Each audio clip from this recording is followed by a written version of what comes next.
वित्त मंत्री निर्मला सीतारमण आज पेश करने जा रही हैं आम बजट।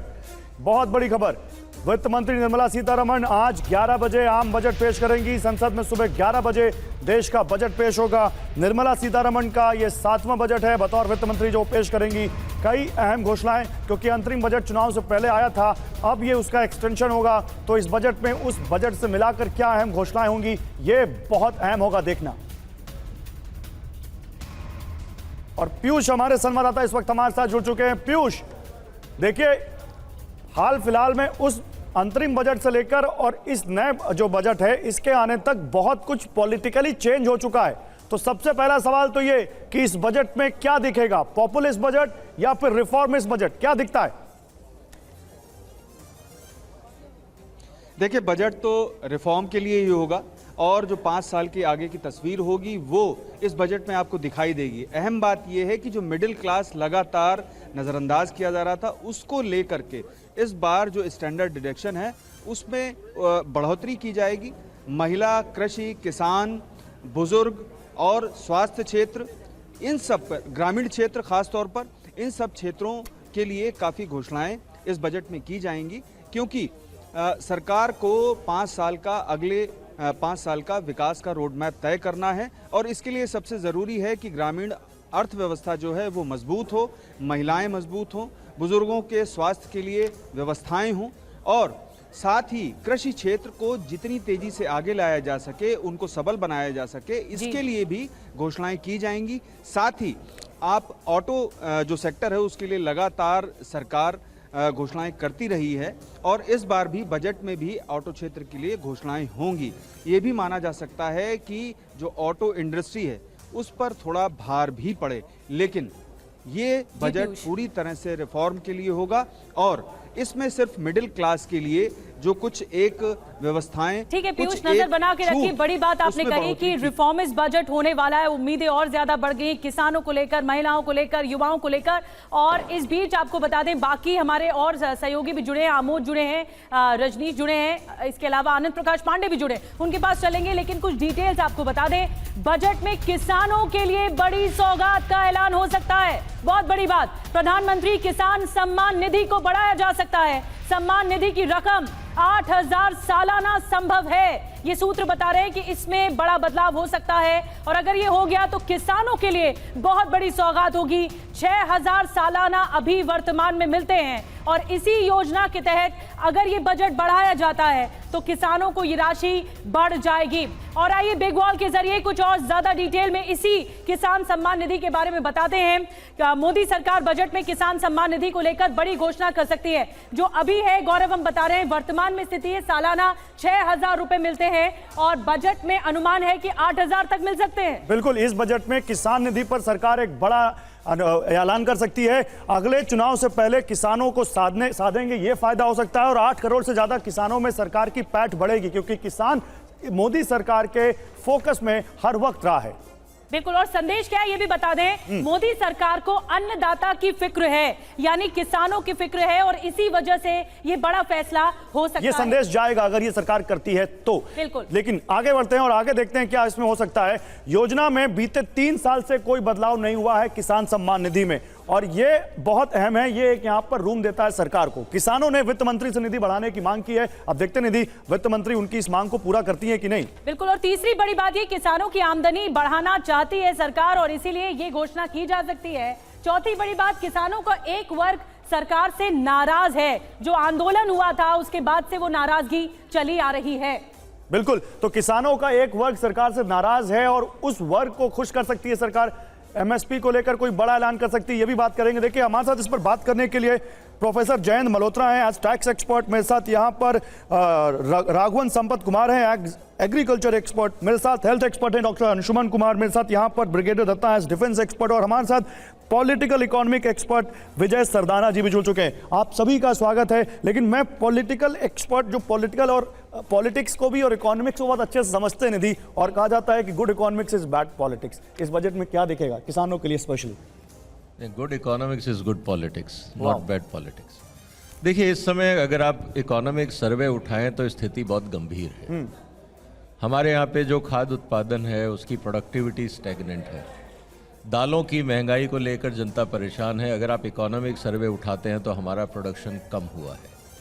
किसान निधि बढ़ाना एक शॉर्ट टर्म मेजर हो सकता है, इमीडिएट रिलीफ हो सकता है, लेकिन महंगाई से अगर आपको निजात पानी है, किसानों की आमदनी बढ़ानी है, तो आपको एग्रीकल्चर रिसर्च पे जितना हम पैसा लगाते हैं उस पे सरकार को सोचना होगा कि ये पैसा जा कहाँ रहा है। ठीक है, हमारे साथ एग्रीकल्चर एक्सपर्ट भी हैं, मिस्टर राघवन, आप क्या समझते हैं ये जो किसान सम्मान निधि की बात हो रही है, अगर 8,000 कर दी गई तो किसानों को लाभ होगा? Definitely लाभ होगा. As Mr. Vijay Sardana said, it could be a short-term. ये इसमें बोलिए, हाँ बोलिए। हाँ, just as Mr. Vijay Sardana said, it could be a short-term solution. हमको लॉन्ग टर्म में योजना बनाना चाहिए। अमृतकाल की बात कर रहे हैं तो हमको थोड़ा structural reorganisation, review of policies करना चाहिए। आप कह रहे हैं कृषि की जो पॉलिसीज हैं सम्मान निधि से ज़्यादा उनमें और पॉलिसीज में बदलाव करें? बदलाव होना ही चाहिए, रिव्यू होना ही चाहिए, वो इकोनॉमिक सर्वे में भी लिखा है। ओके, तो चलिए ये एक बड़ा यहाँ पर एक पॉइंट आ रहा है कि बदलाव होना चाहिए, लेकिन किसान सम्मान निधि में अगर 6,000 रुपए से 8,000 रुपए करते हैं तो ये एक बड़ा पॉलिटिकल मूव भी हो सकता है। इस पर बात आगे करेंगे, लेकिन चलते हैं, हमारा जो बजट मार्केट है सुरभि वहां पर है, सुरभि के पास चलते हैं। Surabhi, over to you. जी बिल्कुल, और इस बीच आपको बता दूं कि सीधी तस्वीर दिखाने के लिए भी मेरे सहयोगी इस वक्त हमारे साथ हैं, आनंद प्रकाश पांडे, जो कि वित्त मंत्री निर्मला सीतारमण के घर से सीधी तस्वीरें आपको दिखाएंगे कि और किस तरीके से वो अब से थोड़ी देर बाद बाहर आएंगी। सीधी तस्वीर आपको TV9 भारतवर्ष दिखाएगा, और साथ ही वित्त राज्य मंत्री पंकज चौधरी के घर से रजनीश हमारे सहयोगी हमारे साथ हैं, और पीयूष पांडे तो लगातार वित्त मंत्रालय से हमें जानकारी दे रहे थे। लेकिन इस बीच आपको बता दूं, आलोक पुराणिक सर हमारे साथ हैं, इकोनॉमिस्ट हैं। सर, सरकार का फोकस नौकरी पेशा को देखते हुए कैसा रहने वाला है? देखिए, मिडिल क्लास सरकार से सबसे ज़्यादा दुखी वर्ग रहा है, और मुझे याद आता है दिवंगत वित्त मंत्री अरुण जेटली साहब का वो बयान। उनका आशय ये था कि मिडिल क्लास जाएगा कहाँ हमारे अलावा, वोट हमको ही देगा, कुछ करें या ना करें। राइट। लेकिन इस चुनाव के जैसे परिणाम मुझे दिखाई पड़ते हैं, सरकार को थोड़ा सा सेंसिटिव होना पड़ेगा मिडिल क्लास की तरफ, कि उनकी जेब में थोड़े पैसे ज़्यादा छोड़ दिए जाएं ताकि वो अपने हिसाब से कुछ और खर्च कर पाएं। डॉक्टर नवनीत, क्या मेरे पास इतना पैसा आएगा कि मैं यहाँ खर्च की अगर बात करूं तो मेरी किचन बजट अगर हो या रोजमर्रा की चीजें हो, उसके लिहाज से कुछ सोचा गया? मेरे ख्याल से जो सरकार के पास एक रास्ता है, स्टैंडर्ड डिडक्शन जो है उसको अगर मॉडरेट किया जाए तो कंज्यूमर के पास थोड़ा ज़्यादा पैसा छोड़ा जा सकता है। मिडिल क्लास के पास थोड़ा ज़्यादा पैसा होगा तो उसकी कंजम्पशन की एबिलिटी बढ़ पाएगी। सो वो एक कॉन्क्रीट रास्ता है जहाँ पे सरकार बहुत ज़्यादा कुछ परेशानी के मिडिल क्लास को मजबूत कर सकती है और बाज़ार को भी मजबूत कर सकती है, बिकॉज इसका सीधा प्रभाव कंजम्पशन पे होगा। इसलिए वो एक बहुत ही सकारात्मक कदम हो सकता है। सकारात्मक कदम हो सकता है, लेकिन अब आपके पास आना चाहती हूँ आनंद, सवाल इसी लिहाज से, क्योंकि आप तो निर्मला सीतारमण के घर से सीधी तस्वीरें हमें थोड़ी देर पहले दिखाएंगे, लेकिन उनके जरिए क्या संकेत मिले मिडिल क्लास को लेकर? बिल्कुल, जाहिर तौर मिडिल क्लास को बहुत उम्मीद है, और मैं आपको एक अपडेट देना चाहूँगा। जैसा कि आपने बताया, अभी हम वित्त मंत्री निर्मला सीतारमण के घर पर है, 15 सफदरजंग रोड का उनका ये आवास है, और तैयारी पूरी हो गई है।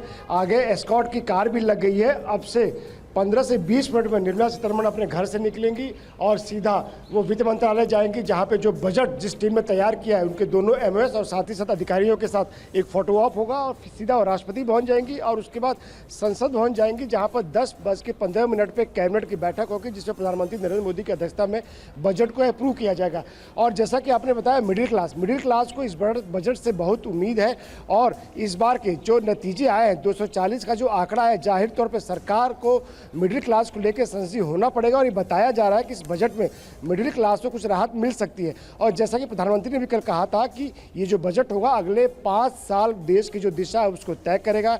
और एक बात और, जो बीजेपी ने अपना मैनिफेस्टो जारी किया था चुनाव में जाने के पहले, बताया जा रहा है कि उसका लगभग 80% जो वादे हैं वो कहीं ना कहीं इस बजट के जरिए आपको आने वाले 5 सालों में पूरा होते हुए दिखेंगे, यानी कि वो सब प्रावधान किए जाएंगे।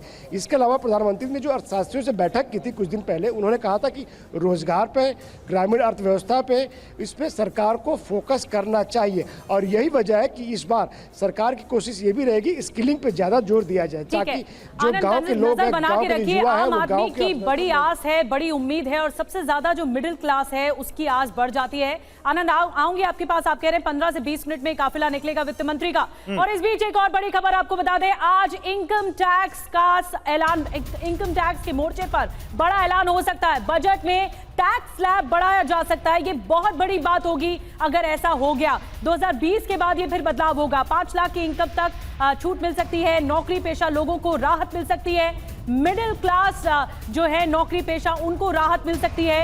अपर मिडिल क्लास को राहत मिलने की उम्मीद जताई जा रही है। बिल्कुल, ये बड़ी राहत हो सकती है। इसी बीच एक और बड़ी खबर, स्वास्थ्य सुरक्षा को लेकर बजट में एक बड़ा ऐलान किया जा सकता है। आयुष्मान कार्ड की लिमिट बढ़ा सकती है सरकार, 10 लाख तक जा सकती है आयुष्मान कार्ड की सीमा। ये बहुत बड़ा ऐलान होगा अगर ऐसा होता है। अभी 5 लाख तक का इलाज यहां पर मुफ्त होता है आयुष्मान कार्ड के जरिए, लेकिन अब इसको बढ़ाकर 10 लाख किया जा सकता है। जी हाँ, आइए आगे बढ़ते हैं। आपको बताते हैं आयुष्मान भारत को लेकर भी पूरे देश की निगाहें हैं। आयुष्मान भारत जो कि हेल्थ सेक्टर से जुड़ी हुई योजना है और ये बहुत महत्वाकांक्षी योजना है। इसके तहत बड़ी बातें क्या है, आइए आपको बताते हैं। आयुष्मान योजना के तहत क्या ऐलान हो सकता है, उम्मीद क्या है, आपको बता रहे हैं। देखिए, स्वास्थ्य बीमा कवर बढ़ाया जा सकता है, ये बहुत बड़ी उम्मीद है। अभी 5 लाख तक मिलता है कवर, और संभावना है कि 10 लाख तक ये बीमा कवर किया जा सकता है। इसके अलावा दूसरी संभावना है 70 साल से ज्यादा उम्र के सभी बुजुर्गों को ये कवर मिलेगा। ये बहुत बड़ी बात है। आयुष्मान भारत योजना एक फ्लैगशिप प्रोग्राम है भारत सरकार का, और इसके तहत जो कवर है वो बढ़ाया जा सकता है। ये बड़ी राहत मिल सकती है। बिल्कुल, तो ये 2 संभावनाएं आपको निधि ने बताई। बजट में आयुष्मान योजना को लेकर की कुछ बड़ी घोषणा हो सकती है, लेकिन इसके आगे क्या हो सकता है ये भी अब आपको बताते हैं। देखिए, स्वास्थ्य बीमा कवर के तहत 5 लाख का लाभ दिया जा रहा है, इसको बढ़ाकर 10 लाख किया जा सकता है। 70 साल तक के बुजुर्गों को इसमें शामिल किया जा सकता है, ये भी जानकारी आ रही है। 70 साल से ज्यादा उम्र के सभी बुजुर्गों को इस कवर में शामिल कर दिया जाएगा। लेकिन अब बजट में और क्या हो सकता है, सरकार आयुष्मान स्कीम को लेकर भी कई ऐलान कर सकती है। ऐसे में आपको बताते हैं कि जिनके पास आयुष्मान कार्ड है वो क्या चाहते हैं। आयुष्मान कार्ड की लिमिट बढ़े, बीमा 5 लाख से 10 लाख हो, क्योंकि गंभीर रोग होने पर लाखों का खर्च हो जाता है। ऑर्गन ट्रांसप्लांट में करीब 10 लाख का खर्च आ सकता है। कीमोथेरेपी के एक सेशन का खर्च 1 से 2 लाख रुपए आ जाता है। कैंसर के इलाज में 10 से 15 लाख रुपए का खर्च होना संभव है। किडनी ट्रांसप्लांट में 7 लाख तक का खर्च आ सकता है। फिक्र की बात है कि 2021 में आई नीति आयोग की रिपोर्ट के मुताबिक 42 करोड़ आबादी के पास स्वास्थ्य बीमा है नहीं। ऐसे में सवाल उठता है कि बीमा का पैसा खत्म होने पर जरूरतमंद क्या करेगा, बीमा के अलावा पैसे का बंदोबस्त कैसे करेगा, जमा पूंजी खर्च करने पर भविष्य में क्या करेगा। बिल्कुल, और आयुष्मान भारत को लेकर बहुत बड़ी योजना है। डॉक्टर अंशुमन हमारे साथ मौजूद हैं, उनके पास चलते हैं। गौरव, अगर आप डॉक्टर अंशुमन से बिल्कुल बिल्कुल बिल्कुल देखिए, डॉक्टर अंशुमन इस वक्त हमारे साथ हैं। सर, एज हेल्थ एक्सपर्ट, इस बजट में जैसा कि हमने बताया कि आयुष्मान भारत 5 से 10 लाख हो सकता है, ये कितना बड़ा एक मूव हो सकता है? देखिए, आयुष्मान कार्ड या आयुष्मान भारत में स्कीम बढ़ा देना एक अंतरिम इंतजाम तो अच्छा है, जब तक कि हेल्थ केयर की सुविधाएं सरकारी में लाचार है, लेकिन लॉन्ग टर्म नहीं है। जरूरत क्या है, ब्लैक होल कहाँ है, पैसे जा कहाँ रहे हैं। ड्रग कंज्यूमेबल्स महंगे हैं, इस पे प्राइसिंग कंट्रोल करें, एलोकेशन यूनिफॉर्म डिस्ट्रीब्यूशन हो। बड़े सिटी में एलोकेशन ज़्यादा है, छोटे सिटी में नहीं है। जो आयुष्मान भारत के कवरेज सिर्फ 10% आईपीडी के लोग हैं, 90% ओपीडी कवरेज नहीं है आयुष्मान भारत में। वेलनेस प्रोग्राम पे हमारी चर्चा नहीं है। हेल्थ बजट जीडीपी का सिर्फ अभी 2% पहुंचा है। तो एक तो पहले मेरी उम्मीद है इसको बढ़ाएं। WHO का फॉर्मूला से 5% जीडीपी का हेल्थ बजट भारत को रखना चाहिए, लेकिन ये नहीं कर रहे हैं। 2.5 करें स्टेप लैडर पैटर्न में। प्रिवेंशन पे जो मेजर चंक आपका ब्लैक होल रोक सकता है, 0.6% है ये हेल्थ बजट का। रिसर्च पे 1.2% है, इसलिए हमें विदेशों में पैसा देना पड़ता है। पिछले बजट में लेकिन रिसर्च पे काफी सरकार का फोकस दिखा था, तो ये थोड़ा एक अच्छा मूव था। लेकिन आपने बड़ी बात कही, लीकेज। हाँ, 1.2%। हाँ, उसके बाद लीकेज बहुत बड़ा है। लीकेज ये बहुत इंपॉर्टेंट है, उस पर आगे भी बात करेंगे कि अगर सही चीजों को, जो जितना पैसा जा रहा है वो सही तक उस मूव के लिए, उस काम के लिए पहुंचे, तो बहुत बड़ा एक ये इम्प्लीमेंटेशन, बहुत बड़ी बात कही डॉक्टर अंशुमन ने। इम्प्लीमेंटेशन बहुत इंपॉर्टेंट इस योजना के तहत। एक बड़ी खबर, वित्त राज्य मंत्री पंकज चौधरी का महत्वपूर्ण बयान, ये राष्ट्रहित का बजट होगा। इस वक्त की सबसे बड़ी खबर, आम लोगों की अपेक्षाओं का बजट होगा। वित्त राज्य मंत्री पंकज चौधरी का बयान आ गया। आमोद राय हमारे साथ, पहले सुनते हैं पंकज चौधरी क्या कह रहे हैं। प्रधानमंत्री जी का जो मंत्र है सबका साथ सबका विकास, और जिस प्रकार से आपने देखा होगा कि सदैव बजट राष्ट्र हित में आता है, उसी प्रकार से ये भी बजट आएगा। ये राष्ट्र हित का बजट होगा। आमोद राय हमारे साथ पॉलिटिकल एडिटर है। आमोद, बड़ी बात कही कि नेशनलिस्ट बजट होगा, यानी देश हित के लिए सभी बातें होंगी बजट में। निश्चित तौर पे देखिए, जैसा कि पहले से हम लोग चर्चा करते आ रहे हैं कि इसमें रिफॉर्म जारी रहेगा। इसका हिंट पंकज चौधरी ने अपने बयान में कर दिया कि राष्ट्रहित का बजट होगा, और इसमें बहुत कुछ उम्मीद करना कि छूट मिल जाएगी या बहुत कुछ ऐसा चेंज हो जाएगा, ऐसा नहीं हो सकता। ये लोक लुभावन बजट तो बिल्कुल नहीं होगा। हाँ, ये जरूर है कि मिडिल क्लास को कुछ राहत देने की चर्चा है और उसको दिया जा सकता है। सबसे बड़ी जो बात है सरकार के सामने कि कंज्यूमर को कैसे और ज़्यादा पॉकेट में पैसा डाला जाए, और उसके लिए एक ज़रूरी ये कदम है कि जैसा कि अभी जो कंज्यूमर इंडेक्स है इंडिया का, उसका रैंकिंग गड़बड़ हुआ, उसका जो बैलेंस है वो गड़बड़ हुआ है, तो मांग को बढ़ाए रखना बाजार के लिए ये बहुत आवश्यक है। सरकार इस बात को समझती है और इसलिए थोड़ा पैसा आपके जेब में जाए, इसका व्यवस्था इधर से उधर से टैक्स स्लैब में चेंज करके इन तमाम योजनाओं के जरिए किया जा सकता है। लेकिन किसानों पर जो हम लोग चर्चा कर रहे थे, किसानों पे एक बड़ा फोकस रहने वाला है, और किसानों को जो किसान क्रेडिट कार्ड दिया जाता है उसकी लिमिट भी बढ़ाई जा सकती है।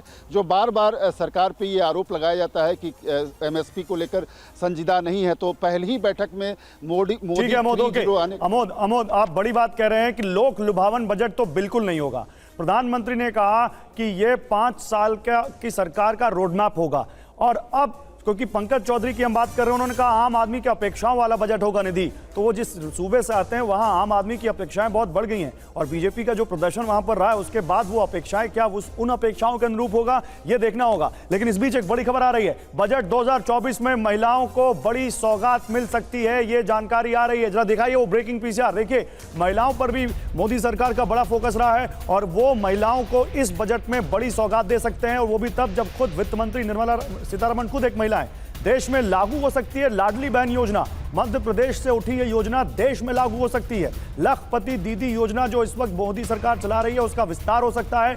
बजट 2024 में महिलाओं को ये सौगात मिल सकती है। लाडली बहना योजना जिसके तहत मध्य प्रदेश में महिलाओं को सीधे उनके खाते में पैसा जाता है, अब महाराष्ट्र सरकार ने भी इसको शुरू कर दिया है, और वहां तो लाडला भाई योजना भी शुरू हो गई है। तो क्या ये योजना देश भर में किसी नए स्वरूप में आएगी? लखपति दीदी योजना का विस्तार होगा, ये देखना होगा। जरा इससे जुड़ी जानकारी दिखाइए यहाँ पीसीआर बिग वॉल पर, ये देखना बहुत अहम है।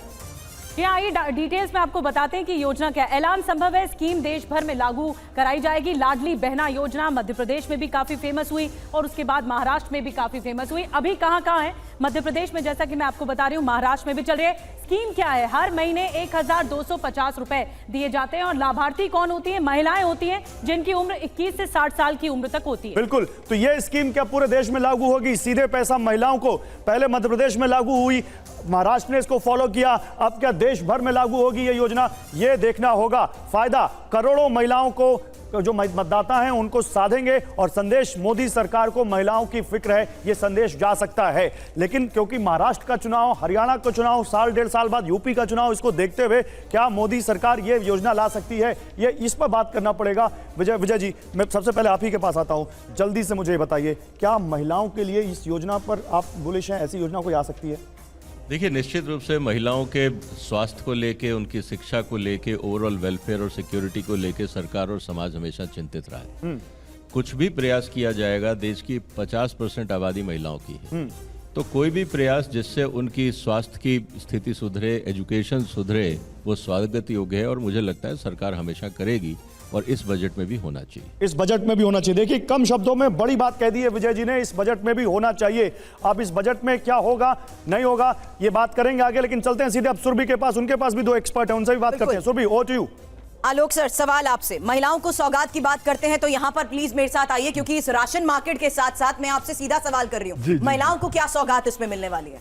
देखिए, एक तो महिलाओं की जेब में कुछ पैसा ज्यादा आ जाए, वो ज़्यादा खर्च करने की ओर उन्मुख हों तो ये बेहतर रहेगा। बाकी जो इसका सस्ता महंगा होने का ताल्लुक है उसका ताल्लुक जीएसटी काउंसिल से है, वो बजट का ताल्लुक इससे नहीं बनता। लेकिन मेरी जेब में पैसा ज़्यादा आ जाएगा तो मैं ज़्यादा ये सारे चॉकलेट खरीद लूँगा, ज़्यादा जूस खरीद लूँगा, खरीद लूँगी।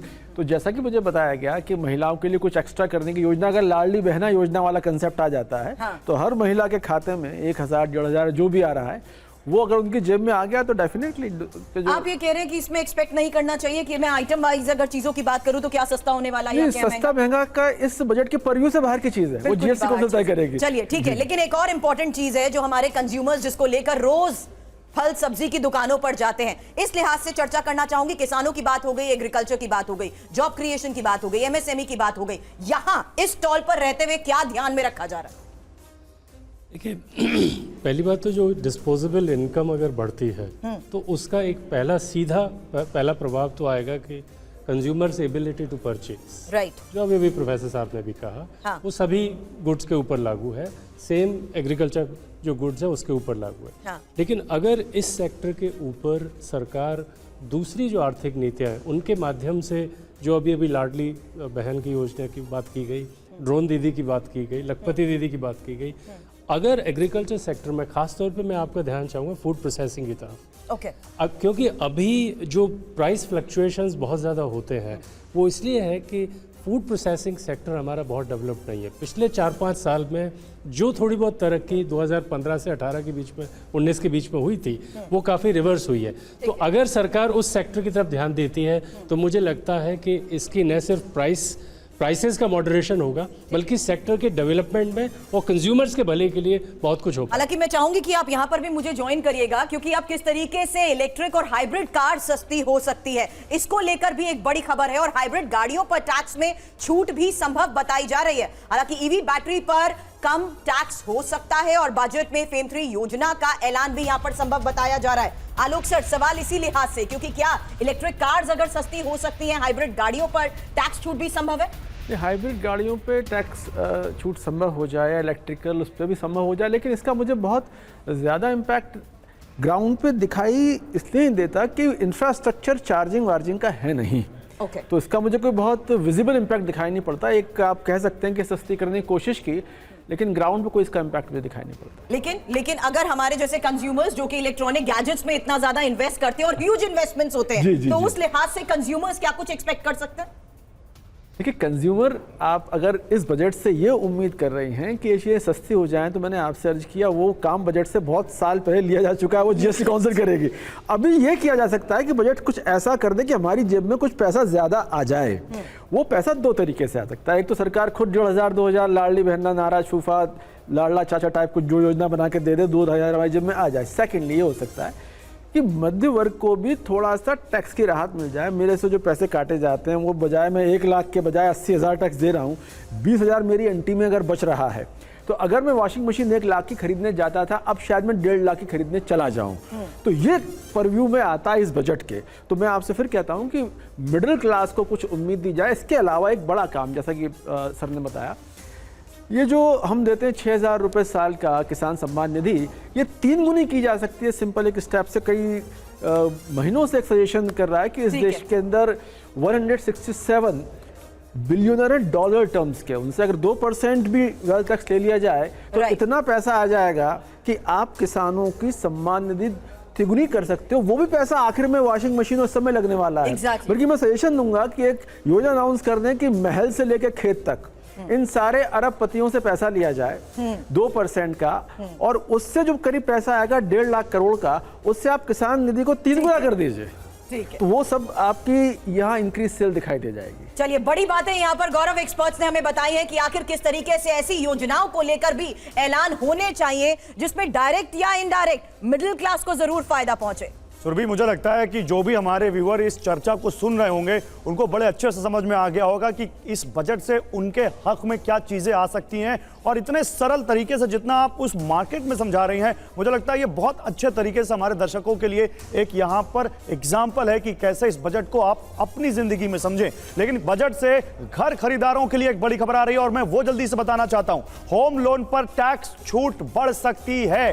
स्टैंप ड्यूटी कम होने की उम्मीद भी है। तो होम लोन पर देखिए, अभी आपको एटीसी में जो प्रिंसिपल अमाउंट है उस पर छूट मिलती है और 2 लाख रुपए के इंटरेस्ट पर छूट मिलती है। तो होम लोन पर क्या सरकार टैक्स छूट बढ़ाएगी? स्टैंप ड्यूटी जो इस वक्त है उसको भी कम करने की बात कही जा रही है। क्या सरकार अपनी कमाई से कुछ हिस्सा लोगों तक देगी? क्या सरकार ये रियल एस्टेट को एक बड़ा बूस्ट देने के लिए, हाउसिंग इंडस्ट्री को एक बड़ा बूस्ट देने के लिए करेगी? ये देखना होगा, क्योंकि ये बहुत बड़ी खबर होगी। बहुत सारे लोग हैं जो अपना घर खरीदना चाहते हैं और वो सरकार से राहत चाहते हैं, क्योंकि ऑलरेडी रियल एस्टेट मार्केट में प्राइसेस काफी हाई हैं। तो सरकार क्या टैक्स के जरिए लोगों को राहत देगी? सरकार क्या होम लोन में जो टैक्स छूट है उसको बढ़ाएगी? सरकार क्या स्टैंप ड्यूटी कम करेगी? इस पर सबकी नजर है, क्योंकि ऐसा हो सकता है, ये सोर्सेस बता रहे हैं।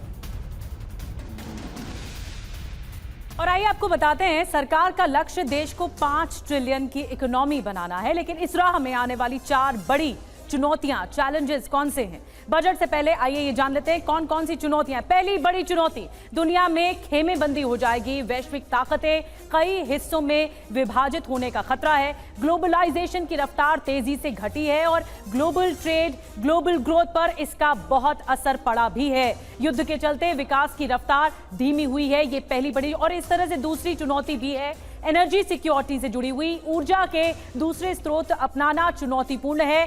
कई देशों की नीतियों के चलते असर पड़ा है, विकसित और विकासशील देशों में इसे लेकर मतभेद भी है, जियोपॉलिटिकल आर्थिक मुद्दे भी जुड़े हुए हैं। गौरव, बिल्कुल। और वही तीसरी चुनौती है एआई का साया। जी हां, आर्टिफिशियल इंटेलिजेंस जो इस वक्त पूरी दुनिया में छाया हुआ है, इसके चलते सर्विस सेक्टर में रोजगार का खतरा मंडरा रहा है। रोजगार के 40% हिस्से पर एआई का असर संभव है।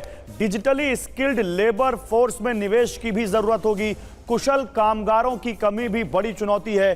जरूरत प्राइमरी स्कूल से ही स्किल सिखाने की है, जरूरत रोजगार के मुताबिक कोर्स में दाखिल करने की है। यह बहुत बड़ी जरूरत है।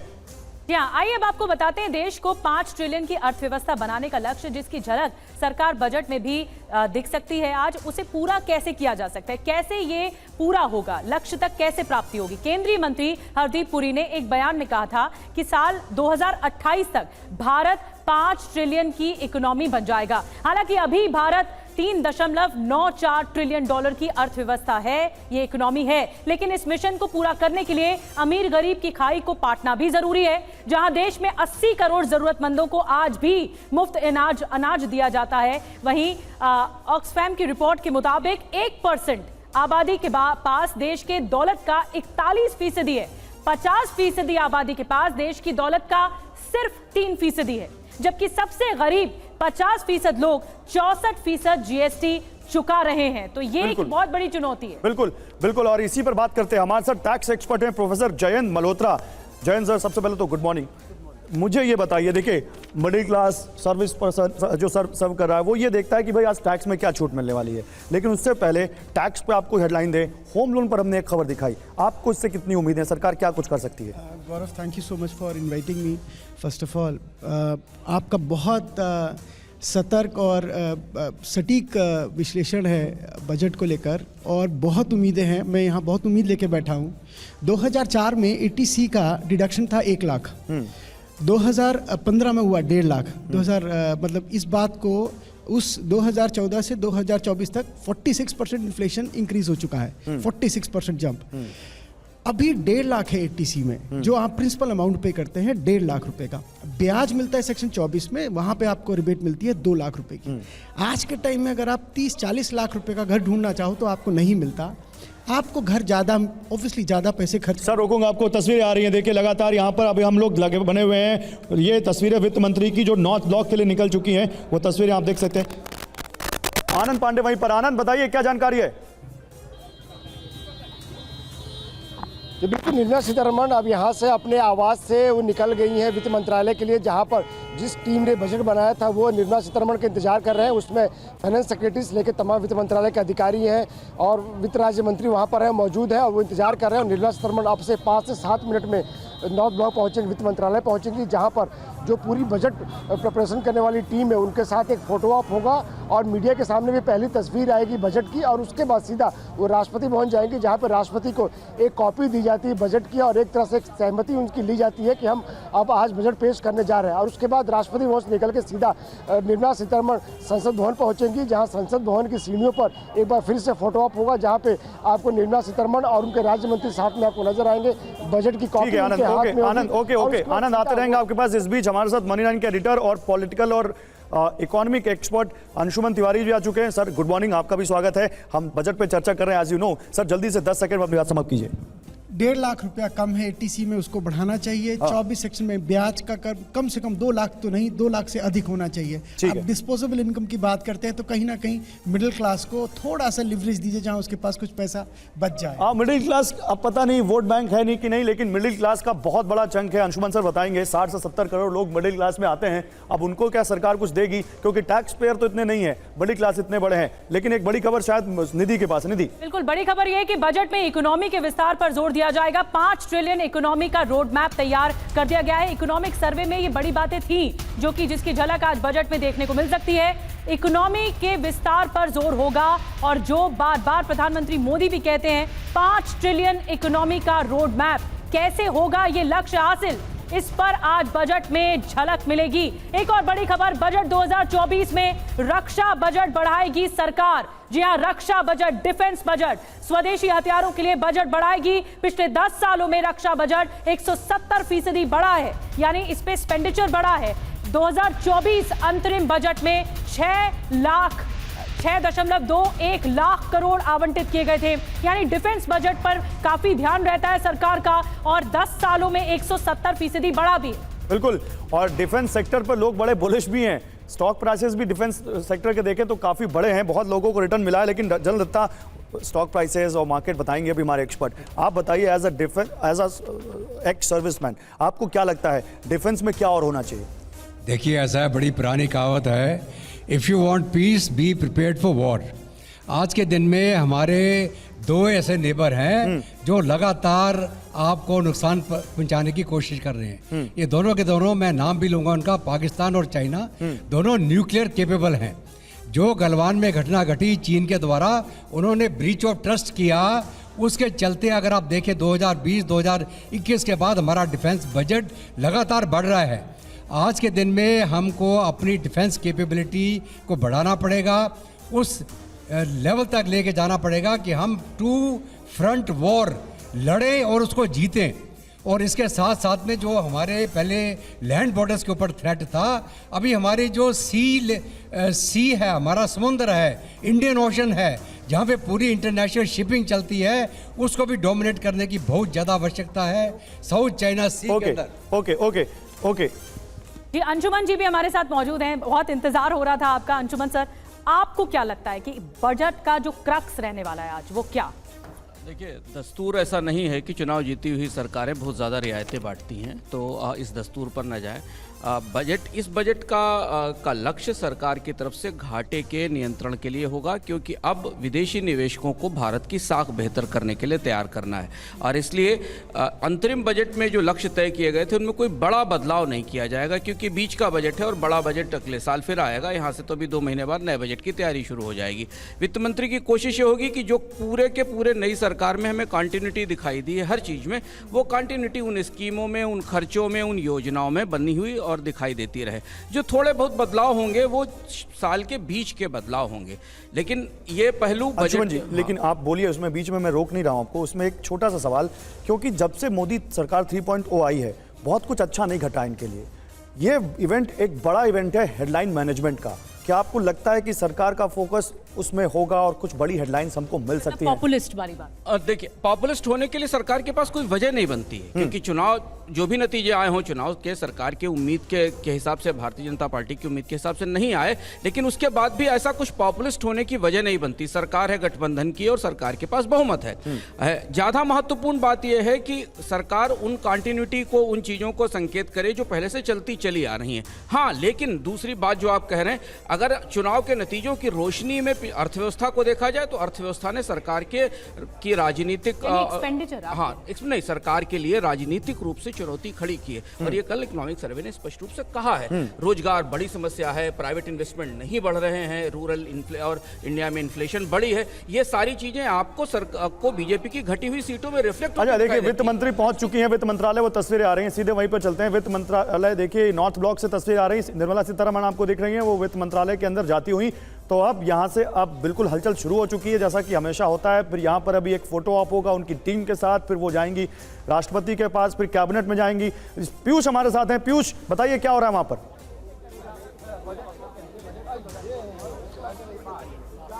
गौरव, अभी वित्त मंत्री वित्त मंत्रालय पहुंच चुकी हैं और यहां पहले से ही जो वित्त राज्य मंत्री हैं पंकज चौधरी और पांचों सेक्रेटरी वो मौजूद हैं। उनसे एक बार मुलाकात करने के बाद यहां से सीधा वित्त मंत्री राष्ट्रपति भवन जाएंगी। वहां राष्ट्रपति से जो अनुशंसा है वो लेंगी, मंजूरी लेंगी, सहमति लेंगी और उसके बाद संसद पहुंचेंगी। वहां पर कैबिनेट के साथ में बैठक करेंगी और कैबिनेट की मंजूरी के बाद फिर बजट पेश किया जाएगा 11 बजे और करीब 45 मिनट से 1 घंटे तक का भाषण वित्त मंत्री का रहेगा। और इस बार के बजट में मिडिल क्लास ठीक है पीयूष, नजर बना के रखिए। और पंकज चौधरी पहुंच चुके हैं, वित्त मंत्री पहुंच चुके हैं, अब सीधा यहां से राष्ट्रपति भवन जाएंगे। लेकिन अंशुमन जी, मैं आपके पास थे इस हाईलाइट के साथ, इस पॉइंट के साथ कि आज बजट में किसानों के लिए, युवाओं के लिए, महिलाओं के लिए क्या हो? फिर मैं आपसे कह रहा हूं, ये अंतरिम बजट के बाद का बजट है। सरकार को अभी 3 महीने और काटने और नया बजट अगले साल लाना है। तो कोई ऐसा बड़ा बदलाव जो अंतरिम बजट में हुआ है, पिछले बजट में हुआ, उसमें कोई बड़ा चेंज नहीं आएगा। सर, कृषि क्षेत्र के लिए जो योजनाएं और जो स्कीमें चल रही थी, जिनकी घोषणाएं थी, वो कंटिन्यू बनी रहेंगी। महत्वपूर्ण बात यह है कि जहां जरूरतें हैं अभी छोटी मोटी, उन जरूरतों पर फोकस करता हुआ बजट दिखाई देगा। ये उस यथास्थिति को निर्धारित करेगा और थोड़ा लॉन्ग टर्म होगा। इसको और भाषण में आपको बहुत सारी चीजें ऐसी दिखाई देगी। जो कल पीएम ने कहा कि 5 साल का रोड मैप होगा, 3 साल लॉन्ग टर्म होगा, हाँ, जिसका तो काफी कुछ संकेत फिलॉसफी की बजट की होगी, वो लॉन्ग टर्म। आप जो कह रहे हैं इसको सरल भाषा में कहें तो कोई नई स्कीम नहीं आने वाली, कोई बहुत बड़ी घोषणा नहीं होने वाली, कोई बहुत बड़ा ऐलान नहीं होने वाला। और टैक्स से जो उम्मीदें हैं उस पर एक बार बोल दीजिए, उस पर क्या होगा? कोई बहुत बड़ा ऐलान इसलिए नहीं होने वाला है क्योंकि सरकार के पास अपनी ही स्कीमों को इंप्लीमेंट करने का इतना बड़ा बैकलॉग है 10 साल का कि, और उनके इंप्लीमेंटेशन खराब है, टूट चुके हैं। सरकार के अपने आंकड़े बता रहे हैं, ज्यादातर इंफ्रास्ट्रक्चर परियोजनाएं पिछड़ी हुई हैं। कैपेक्स होने के बाद भी ना मार्केट में सीमेंट की डिमांड है, ना लेबर की डिमांड है। ये जो पूरी मशीन पिछले 5-6 सालों में बनाई थी, वो मशीन अब आवाज कर रही, उसे ठीक करना, उसे सही करना जरूरी है। पहले तो ठीक करने की जरूरत है, आपको ठीक करने की जरूरत है। नया करके हेडलाइन से कोई फायदा नहीं। हाँ, चुनाव से पहले ही हो सकता था। मध्य वर्ग और बजट और टैक्स एक बड़ी गुत्थी है। हालांकि इसमें उम्मीदें बहुत बड़ी होती हैं बजट से पहले, उसमें भी कोई दस्तूर नहीं है। अगर आप सरकार की 10 साल की टैक्स पॉलिसी से ध्यान से सुनना जरूरी है, सरकार की 10 साल की टैक्स पॉलिसी देखें तो थ्योरी बहुत ही क्लियर है, फिलॉसफी है। हम टैक्स में रियायत नहीं देना चाहते, हम टैक्स की दरें कम रखना चाहते हैं। आप नई टैक्स रिजीम में आइए, कम टैक्स दरें लीजिए, रियायतें, बचत आपकी जिम्मेदारी, हमारी जिम्मेदारी नहीं है। ये फिलॉसफी पिछले साल तक थी, लेकिन अब एक नई समस्या आ गई। बैंकर से कह रहे हैं कि अगर आप बैंक में डिपॉजिट रखने के लिए टैक्स पे छूट नहीं देंगे तो बैंक्स के पास कैपिटल नहीं बच रही है। और बैंक्स के पास अगर कैपिटल नहीं होगी तो सरकार को बजट से कैपिटल देनी होगी। सरकार के पास तो पैसा। एक मेरा सवाल है, पेट्रोल डीजल को जीएसटी के दायरे में ला सकते हैं? क्योंकि बहुत ज्यादा मांग उठ रही थी। क्या इससे बोझ बढ़ेगा, लाभ होगा, नुकसान होगा? ये बजट का विषय ही नहीं है, क्योंकि बजट इस विषय पर चर्चा ही नहीं करता। जीएसटी काउंसिल बैठेगी तब वो बात करेगी। जीएसटी काउंसिल के फैसले, बजट के फैसले होते नहीं है। और बजट, और इस मामले में वित्त मंत्री कुछ भी करे, राज्य सरकारों को भी सहमत करना होगा, सारे राज्यों को भी। और जो रेवेन्यू की स्थिति है, अंशुमन जी, एक चीज आपने जो कही कि बैंक डिपॉजिट एक बड़ा विषय है, क्योंकि बैंक से लोग पैसा निकालकर अब कैपिटल मार्केट में जा रहे हैं। म्यूचुअल फंड में इनफ्लो रिकॉर्ड लेवल पर है और बाजार में एक, यहां पर शेयर बाजार की मैं बात कर रहा हूं, एक थोड़ा सा यहां पर एप्रीहेंशन है कि क्या सरकार कैपिटल गेन टैक्स में या एसटीटी में या म्यूचुअल फंड गेन पर कुछ एक्स्ट्रा टैक्स लगा सकती है? आपको लगता है इसको हतोत्साहित करेगी सरकार? और इकोनॉमी में अच्छी खबरें नहीं है सरकार के लिए किसी भी तरह से, चाहे एम्प्लॉयमेंट देख लें, इन्वेस्टमेंट देख लें, इन्फ्लेशन देख लें। सिर्फ एक ही अच्छी खबर है, स्टॉक मार्केट बढ़ रहा है। और किसी भी स्थिति में वित्त मंत्री ऐसा कुछ नहीं करेंगी जिससे कि स्टॉक मार्केट में जो भी सेंटिमेंट बना है वो वीक हो या गिरे, क्योंकि उसका असर सरकार की ओवरऑल साख पर पड़ेगा। अर्थव्यवस्था से इसमें बहुत अच्छी खबरें नहीं आ रही हैं। अच्छी खबरें केवल शेयर बाजार से आ रही है, और इसलिए उन्हें ऐसा कुछ नहीं करना चाहिए। शेयर बाजार में सर जो भी बूम है, उस बूम को बरकरार रखने के लिए कुछ ऐसा नहीं करेगी सरकार, या कोई ऐसा फैसला नहीं लेगी कि वीक होगा? शेयर बाजार ये चाहता नहीं, आप कुछ ना करें, आप यथास्थिति बनी रहने दें, चीजें ऐसे ही चलने दें, कुछ ऐसा ना करें जिससे बाजार का सेंटीमेंट कम से कम कोई तो एक जगह है जहां से अच्छी खबर आ रही है। जहां से अच्छी खबर आ रही है वहां से। इसलिए टैक्स के मामले में केवल इतना हो सकता है, जिस बात की संभावना है कि बैंक में डिपॉजिट्स पर लंबे टेन्योर की एफडी रखने पर टैक्स की रियायत बढ़ाई जा सकती है। ये बात आरबीआई गवर्नर ने और बैंकर्स ने और आईबीए ने केंद्र सरकार से कही है। ठीक है, ठीक है। देखिए यहां पर अंशुमन जी ने बड़े अच्छे तरीके से आपको बता दिया कि बहुत ज्यादा उम्मीदें इस बजट से मत रखिए, क्योंकि सरकार के पास ज्यादा रूम नहीं है, ज्यादा पैसा नहीं है, और क्योंकि ये इंटरिम बजट का एक्सटेंशन होगा, इसलिए हो सकता है अगले बजट में कोई बहुत बड़ी घोषणाएं हो जाएं। लेकिन उसके बावजूद ऐसा तो है, क्योंकि महाराष्ट्र का इलेक्शन है, हरियाणा का इलेक्शन है, 1.5 साल बाद यूपी का इलेक्शन है, क्या उसको लेकर मोदी सरकार कोई बड़ी घोषणा करेगी? इस पर नजर बनाए रखनी होगी।